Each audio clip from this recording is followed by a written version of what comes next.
abazimu bananiranye. Igihe numvise amakuru ya kino gikorane namenye ko Imana igomba guhezagira abana banyu bazoheza amashure mu bushobozi bw'Imana. Igihe numvise amakuru ya kino gikorane namenye ko Imana igomba kuzana amahoro mu ngo z'abantu mu izina rya Yesu. Igihe numvise amakuru ya kino gikorane namenye ko abapapa bagomba kubohoka mu izina rya Yesu. Igihe numvise amakuru ya kino gikorane namenye ko amashengero agiye kwaguka mu izina rya Yesu. Igihe numvise amakuru ya kino gikorane namenye ko Shetani agowe. Ni bande bibuka igihe twari turi ngaho? Ni bande babonye ko twazituriye? Idayimoni zarahiye? Vuga ngo uno munsi hoho zirasha. Uno munsi hoho zirasha. Gira mugenzi wawe, Imana iragukunda cyane. Ndabona mubikora neza, mubwire ngo Imana iragukunda cyane. Ndabona mubikora neza, mubwire ngo Imana iragukunda cyane. Uno munsi tugiye kubona urukundo rw'Imana mu bikorwa. Uno munsi tugiye kubona urukundo rw'Imana. Uno munsi tugiye kubona urukundo rw'Imana mu bikorwa. Uno munsi tugiye kubona urukundo rw'Imana mu bikorwa. Gira mugenzi ngo tugiye kubibona ku mugaragaro. Amashimeshi rero kuri mwemwe. Ndanezerewe cyane kubw'amashengero, ndanezerewe cyane kubw'abatwara aka karere. Munyemerere tubanze dukomere Imana amashi kubw'abakozi b'Imana bari muri kino kibanza.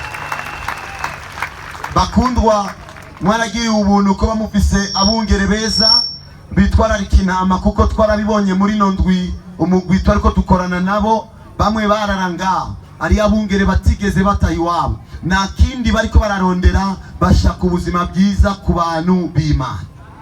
Rero munyemerere kandi twongere Imana amashi kubwabo mu izina rya Yesu. Tugira umwanya mwiza wo kuganira no kubavuga, kuko turazi ko abaza gukizwa bazotumbera hiyo kugira ngo baregwe nabo bakozi b'Imana. Amen. Ariko kandi munyemerere dukomere Imana kubw'abatwara ahantu n'abaganza mu izina rya Yesu. Nitwakomera Imana amashi kubw'abaganza ahantu, tureke gukomera Imana amashi kubw'igihugu n'umukuru w'igihugu mu izina rya Yesu Kristo apfuye akazuka. Igihugu cyacu ni igihugu cyuzuyemo ubwiza bw'Imana. Igihugu cyacu ni igihugu cemera Yesu, ni igihugu tuvugamo Yesu mu mwidegembyo. Aho hiyo mu bihugu by'Abarabu uvuze Yesu barakuniga, ariko twebwe uvuze Yesu nabonye mutwenga. Ndavuze Yesu, nimubona ko tuvuga rumwe. Dukomere Imana amashi mu izina ryayo. Iyo bavuze ngo abantu bavuga rumwe, n'abantu bavuga amajambo bayumva kumwe.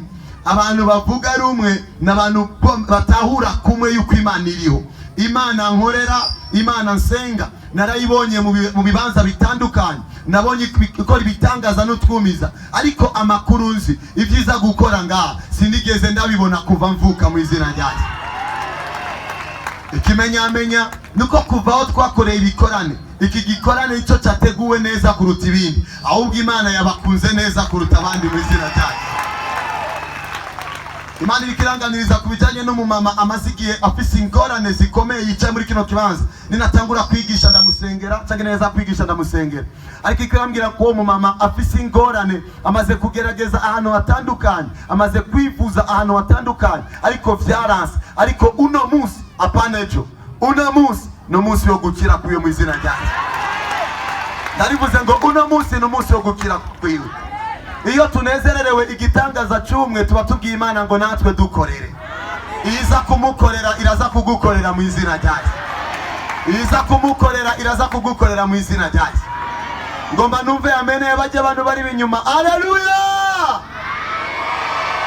Nagomba ndabe ko turi kumwe. Ari inyuma ndabona abandi bapapa n'abamama beza bari no kumutaka. Haleluya! Ayego, ngomba kumva amene y'abana bato. Haleluya! Nicho gituma Yesu abikundira. Haleluya! Nicho gituma Yesu azoba kugira ubwenge kuruta abandi. Haleluya! Murashobora kwicara abafise ibibanza kugira ngo twinjire mu mwanya w'ijambo. Turashima Imana kubw'abaririmbyi. turashima Imana kwiduha akajyo ko gusangira ijambo.